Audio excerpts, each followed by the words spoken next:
art students, Brian Proctor, the art teacher, back again in the classroom with a short video. Now this was never intended to become a video, but as I was doing it, I decided, well, maybe I can make a good lesson out of it, so to show you guys how to do something different. So this one is me coloring a design that I had. This is a t-shirt design that I was working on, and I was coloring it with grayscale markers.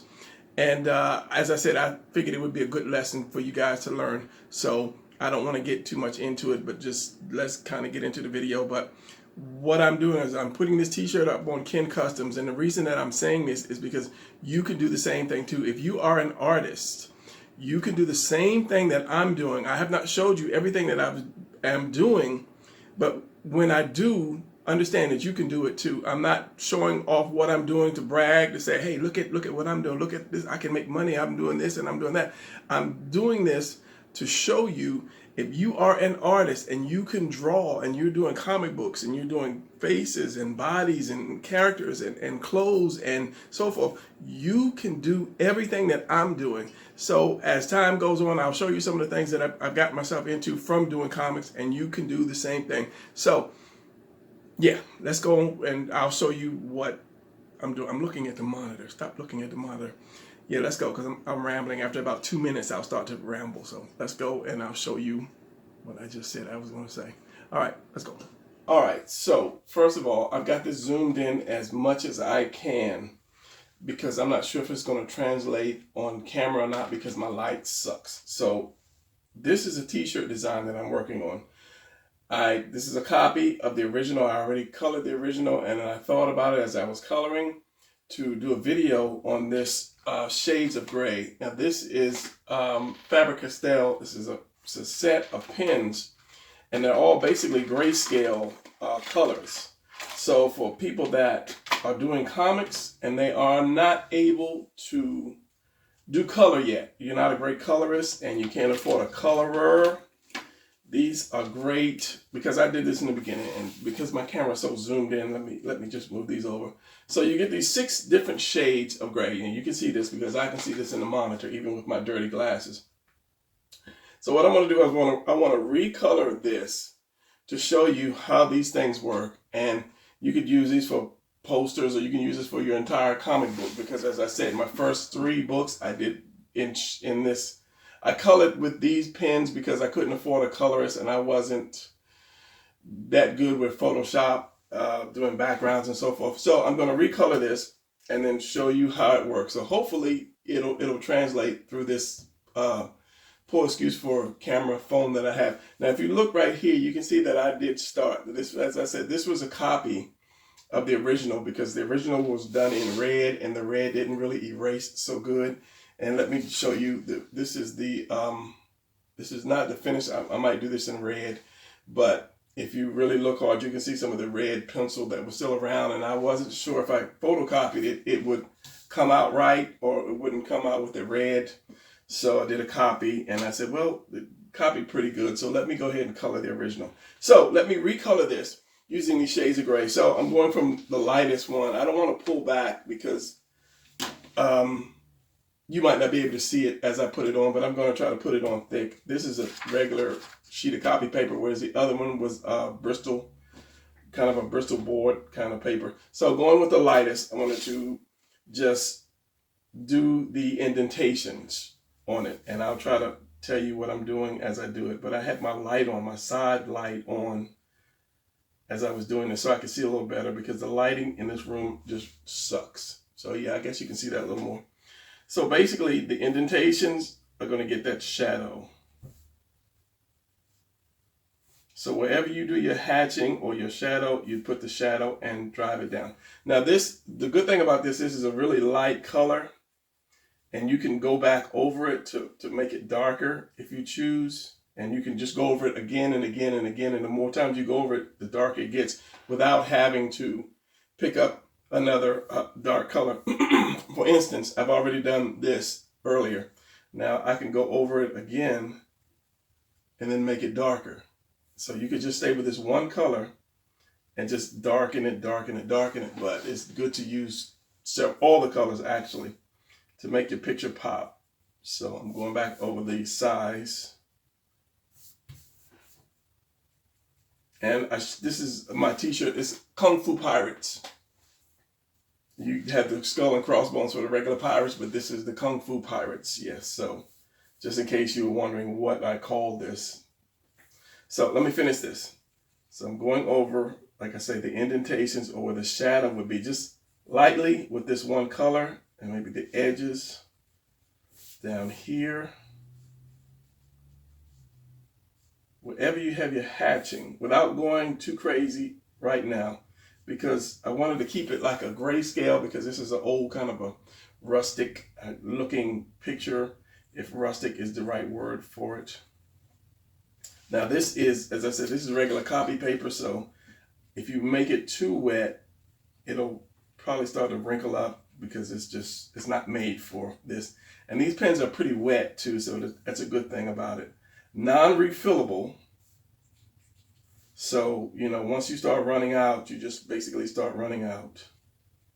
Shadow under here, let me bring that down. Let me get some on the chin. So that's a good thing, you can't see that. Now I was working on getting more light in this room, but my structure, you can't see my hands, my structure that I have that surrounds this table, it holds a light, so I tried to put another light on it and it started to bend.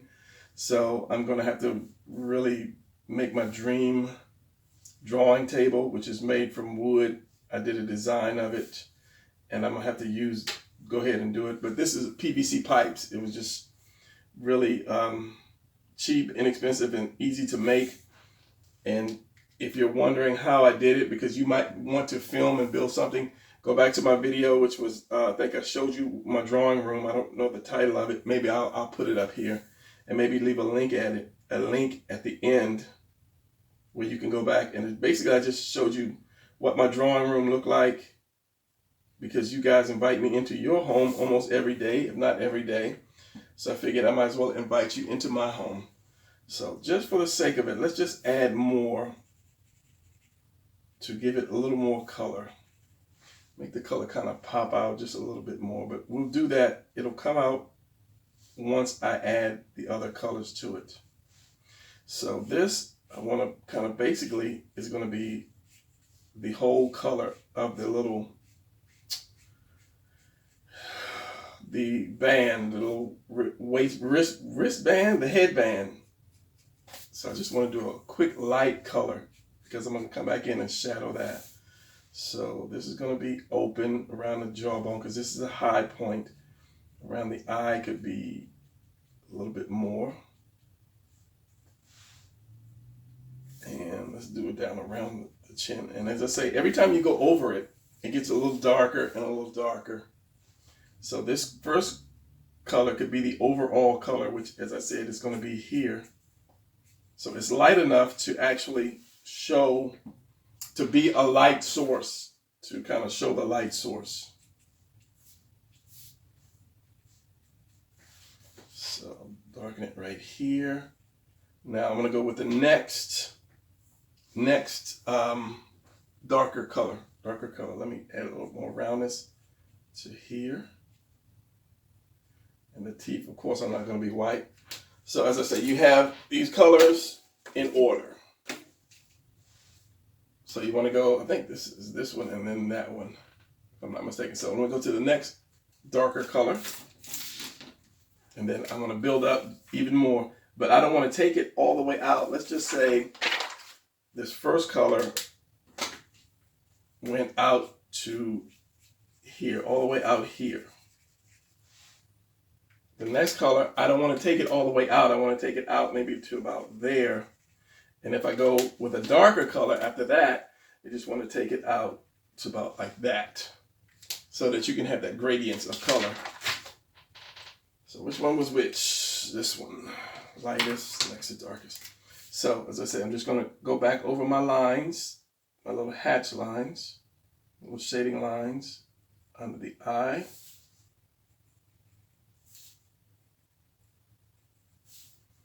Definitely down here. Shadow here.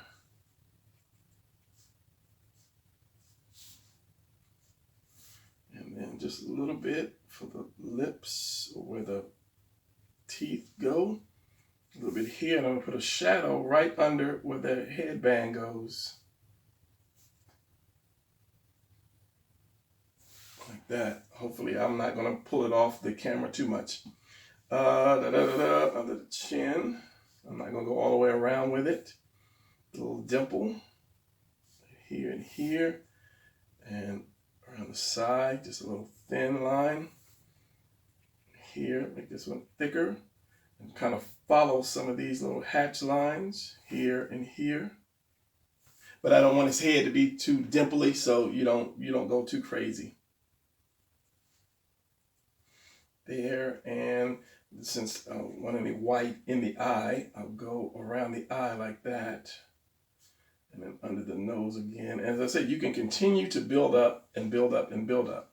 So the headband is a different color from the skull. So that was just a light color. So I'm going to go over this in the creases with this, leaving just that first color to be some of the highlights.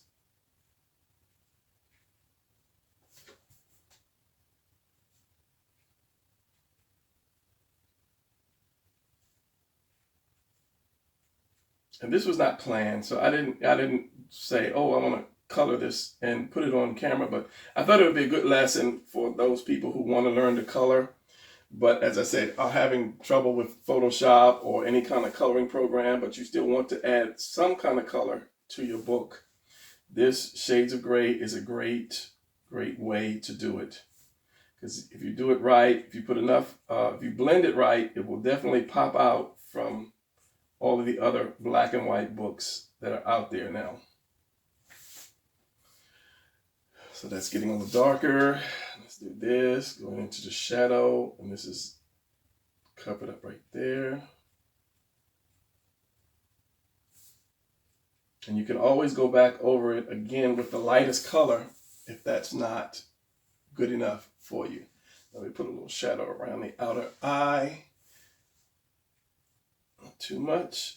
Around there. And a little bit in the side. And it's not going to jump out right away, but the more you do it, the more you go over it, the more it starts to pop out. But the sides are silver, so I don't want it to actually look the same as the skull, so I'm not going to do too much. I'm going to leave a lot of light in the side. And then these are leather as well, so I'm going to color these, leaving a little light source.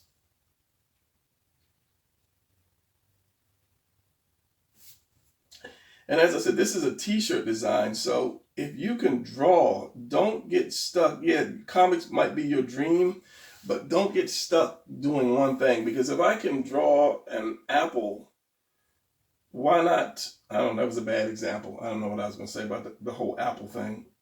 Draw a bowl of apples or whatever. I don't know how much money you can make drawing apples, but if you can draw characters and you put clothes on them and you're doing like the interior design and so forth, then you can do fashion design, or you can do character design for games. Don't think that you only have comics that you can do, because right now comics is hot. It's hot, excuse me. Comic stories are hot because Hollywood has run out of stories to use. So if you notice, every little TV show and everything else is about superpowers. So this is the best time for you to get your character, if you have a character or a story, to get it out there, because as I say, Hollywood has run out of stories. You had so many cop stories, so many detective stories, so many military stories, but so now everything is superpowers. Everything is, every movie, somebody's got a superpower. Now, all the superpowers were used up. So you can't come up with a brand new superpower, because you just can't do it. So what it is the story around the superpower. So if you have a character that has these superpowers, give him a great story. Don't just say he was hit by lightning and then he had powers. Okay, if he was hit by lightning and he had powers, show the struggle that he has to learn to use his powers, or try to hide his powers, or the problems he gets into when people discovers his powers, something like that. So your character has to stand out and be unique. Then you have the story. You just can't have a character with a nice costume and think, oh, the world's going to love this guy. He has to have something that we can relate to. And I kind of often tell people that when they do their characters and want 1,000,000 powers, that's not going to make it. That might be good for you, but if you're trying to make your book stand out in the real world, it's not going to work. You're going to have a story about it. If you can get a unique power, then great. But there's always going to be trouble with powers. The same way, if you are the first one to win $1 trillion lottery, how much trouble would you get into? You'd be like, oh yeah, I'd be so happy. I'd be so happy. But there'd be so many people following you, trying to maybe threatening your kids or trying to kidnap your kids or blackmail you in some way. So that kind of money would cause a lot of problems. So if you focus on that, then that would make a great story. Same way your character would make a great story if he has problems that we can identify with. So I went back to the lightest color again, and I'm just bringing back some new shadows that are left open, and it's looking pretty good. It's not really translating as much as the naked eye, but hopefully in editing it will show up a little clearer. So I'm just looking at that. I'm going to go over this a little bit more to put that eye in that socket. Go around here to bring that into shadow. This under here, and again let me bring this shadow out from his headband. And let's go a little darker. Let's go, so we had this one, and then this one. So let's go to this darker one now. I'm not going to get to black because you already have black and the one before black. So you have in order again. I don't know if you can even see that. These are so close. And then this one, and then these two like that. So I'm on the third one. This is black. This is like this is probably almost black. If I put it on camera, it'd still probably end up looking black to you. But shades of gray, Faber-Castell. No, they're not sponsoring me. I wish they were, but I'm just trying to help you guys out. So I want to go back over these darker folds. And I may do it just another shade darker too, or go back over it with the same pen. As I said, the headband is a totally different color, but in that old black and white rustic era. Still, I don't know if rustic is the word that I'm using or the right terminology for this drawing. But that old black and white pirate era. So I wanted to keep it a dark color. Now, I'm going to go one step down from that color. Not the lightest one, but one step down because it's just, to me, it's too much highlights at the top. So I'm going to bring it down a little bit. I'll bring it in a little bit. It is a cloth.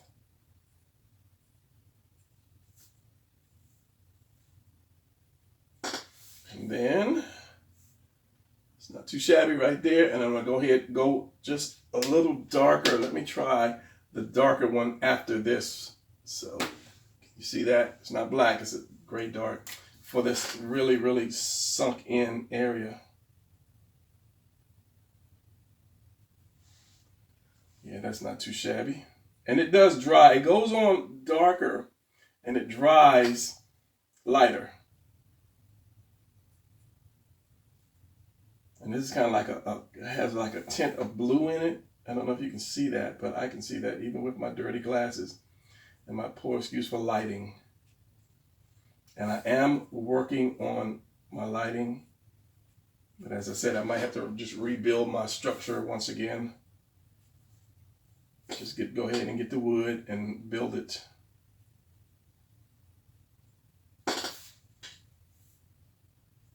And see, that makes it pop out. It looks a little more wavy when you darken the folds. So let me go down here and let me just darken this whole thing because there's a shadow from behind his head and it comes out here. As I said, the camera, it's just more of a blue. It's got a blue tint to it. Like that. And then let me darken that. Let me go down one step, or two steps actually. Let me go down 2 steps and then get more of a definition in the cloth, or of a sunkenness into the cloth itself, not too shabby, not too shabby. Now I have a choice between this one and the original one to use for t-shirt, for the actual t-shirt print. It depends on what this looks like, because if I mess it up, I'm like, all right, I got the original, and it might come out better, it might print better. So we'll see. Now I want to do this dark because, as I said, this is like straps. Let me go with the darker bluish one. It's leather straps.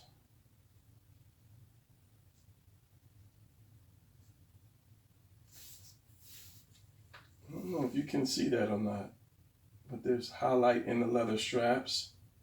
Not really a lot, but a little bit.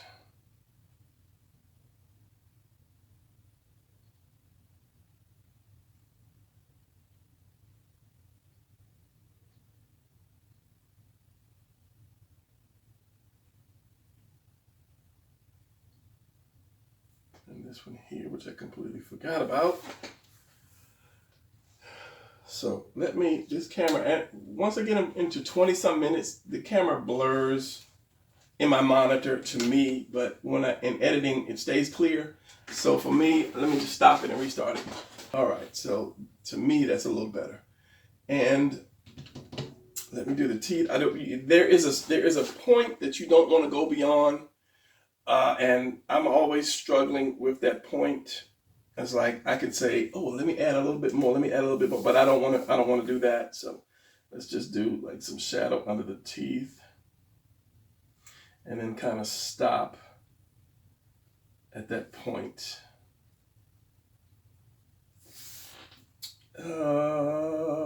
Yeah, let's do a little more with the chin.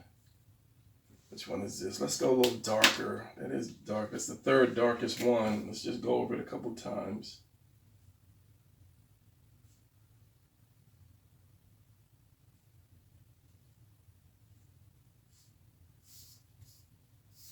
And then I think the shadow under the cheekbone is good, but just right there and right here. Because I don't want to go into that one I did the straps, because as I say, it is a bluish color. Right here going down, and right here coming up. Right here. And that's the darkest one I want. So at this point, I'm kind of happy with it. The teeth look a little more rotten. I could put a little darker under the teeth.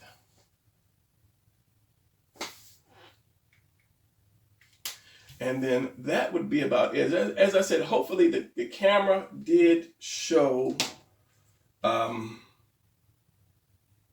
the subtlety of the shades. I'll know when after I put it in editing and then focus on it.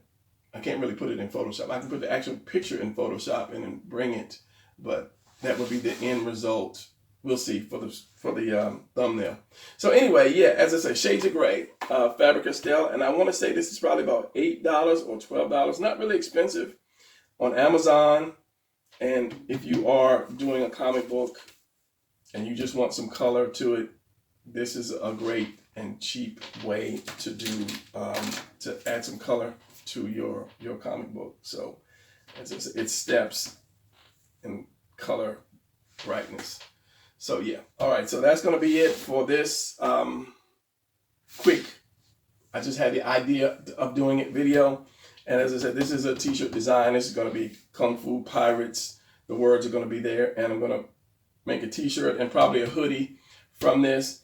And it is, yes, it is my design, and it will be on Ken Custom is the website where I have my clothes designs, and you can go in there and check it out. And if you want to buy one, go ahead and buy one and make me happy. It's not going to be up yet, maybe for a couple of days, but by the time you see this, it might be up. So yeah, that's it. This is the original one compared to the one I just did. So I might darken that a little bit. I don't know. We'll see. Anyway, thanks for watching. And I'm still doing the women's series, drawing how to draw women. So my next video is going to be about doing another female something. I don't know yet. So anyway, I'm out because I always start rambling at the end. That's it. See you guys later.